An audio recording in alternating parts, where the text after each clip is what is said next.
Okay, so today I'm here with John Diking, a financial expert, and he's going to give us some tips and advice for 2024. So, hi, John. Happy New Year to you. Hi, David. How are you? Good, Happy New good. Year. So, thanks. So, John, a couple of questions. The old favourites, the double tax. If people are moving to Spain and they sold their property in the UK, they've got to be a bit careful. They might be paying double the tax here in Spain. So, can you just briefly give us an outline? How does that work?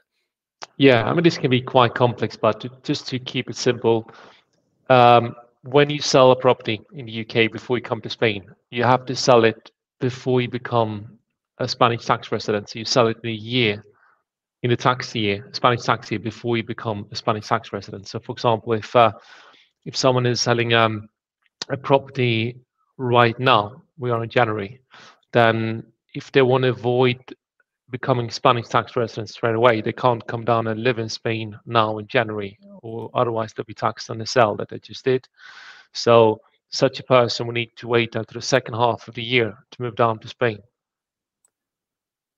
Right. And that means they will spend less than 183 days in Spain this year, and they'll become normally they'll become a tax resident from the 1st of January 2024. But that's like the main rule. There are some other rules that determine when you become a Spanish tax resident, but mainly it's about spending 183 days in a calendar year. And it doesn't have to be in one go. It's all these days added up, like holidays, etc., in one tax year. If you go above 183-day threshold, then you're going to become a tax resident for that year. So, and if they need any help with this, they can contact you. I'll leave a link below this video so people can get in touch with John and get some free consultation. So, John, the other thing as well is some people are moving here. They've sold up, they've moved over here, and they've got some money in the bank. They transferred it over, and it's quite a decent sum of money that's sitting in the bank here in Spain. It's not working for them. It's not earning any interest. So, there are some things that they could do, and I believe you've got some options, John. Yeah. Yeah, absolutely. I mean, we focus on helping people with their investment savings and pensions down here in Spain. So we can offer solutions which, I mean, obviously my average client is someone that comes down here to retire, sometimes early retirement, and they want to generate some extra income that's tax efficient here in Spain.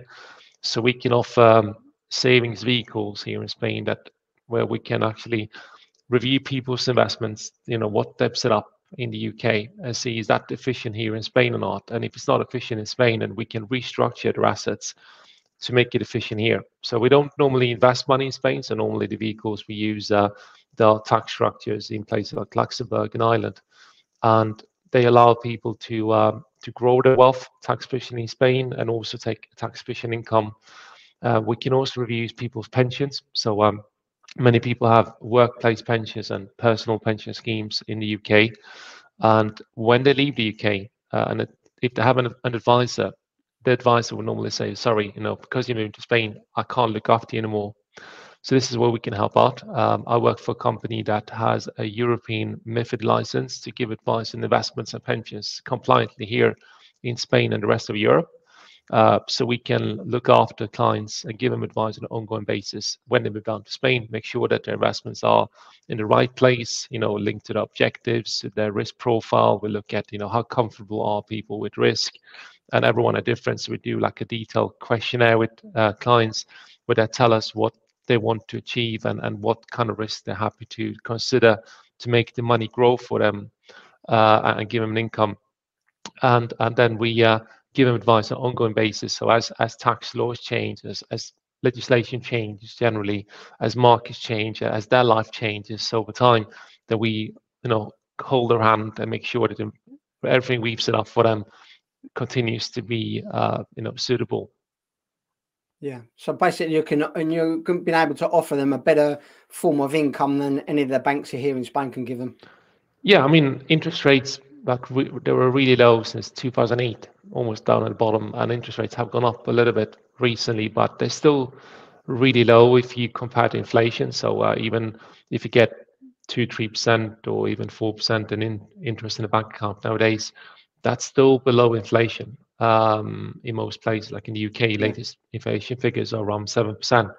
So if you have sterling money, say if a bank pays you 4% and inflation is 7%, you're actually losing out 3% in real terms. So that's not a good deal. So we can offer clients investments that are designed to give them real capital growth. When we say real, it's above inflation. So uh, because you put away some money and take some risk on the money in the medium to long term, you'll be compensated for that risk. Right. That's our idea. Like, you know, if you keep money in a savings account, you're not taking the risk, so the nominal value is guaranteed. However, the real value linked to inflation is not guaranteed. You can lose money if inflation is higher than interest you get. Whilst Right. when you invest in real investments like stock markets and property, then normally you get real returns above inflation over time. But you have to be patient, and this is only for people that can actually put away money and have an idea to put it away for at least 5 years. So what we offer, not we don't do savings accounts. We don't offer something that you should just put money into and withdraw very Yeah. often. It's more about leaving it there, work for you, and as markets go up and down in the short term, there's volatility in the short term. We still have worries out there linked to the Russia-Ukraine war. Um, we still have inflation out there. That's not very good for markets. But as some of these problems will go away over time, then there's a real potential that markets have a real boost at some point. Okay, great. And John, what's the latest news? Anything we should be aware of with regards to British people living in Spain for 2024? Yeah, so we look at like news linked to people's wealth, like linked to taxation and changes that impact people having assets here in Spain. So some of the positive changes we've seen in the last few months have been that many, because in Spain you have 17 different autonomous tax regions with different tax rules. So you're in Almeria, I'm in Fuengirola in Malaga. So we are both in Andalusia, which is a tax region. You have other tax regions which with many expats, such as Valencia region, which covers Alicante. You have, for example, Canary Islands, etc., Murcia. So all these different regions have different inheritance tax rules and wealth tax laws, etc. So people with assets need to consider what the rules are in their region and make arrangements that are efficient at region. So I cover the whole of Spain.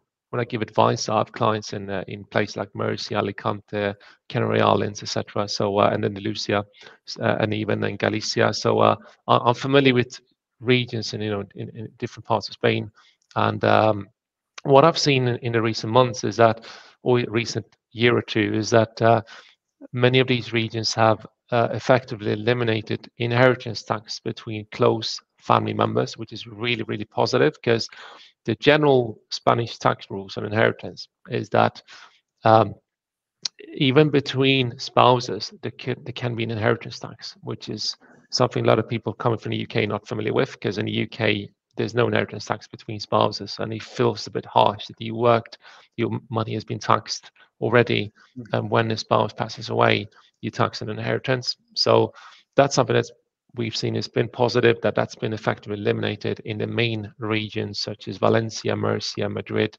Galicia, Canary Islands, Balearics, and here in Andalusia. It's also been it's also treated in the same way if money goes down to children or stepchildren. So there's hardly any tax at all when it's passed down the generations, down the bloodline. But I have lots of clients who they've been married perhaps twice. They've been divorced previously, they have a new partner, they got kids from different relationships, and then you have to be a bit more careful with your inheritance tax planning because not everyone gets these generous allowances or exemptions. So there is a need for financial advice and someone that can help you plan your assets, when you come down to Spain, or even if people have been down in Spain for a few years, it can be worth just having a review just to check that Yeah. are your assets efficient here in Spain? Are they compliant, tax efficient? What happens if you die? What happens if your partners dies? Can assets be passed efficiently between you and down to your kids or stepchildren or etc.? So it's worth having a look to make sure that you put structures in place right now that are right Yeah. for you in the medium and long term. A good time to start now, January as well. Get you sorted out your finances for the coming year ahead. So, John, if people need any tips and advice on any of this, you give a free 20-minute consultation, I believe. Is that right?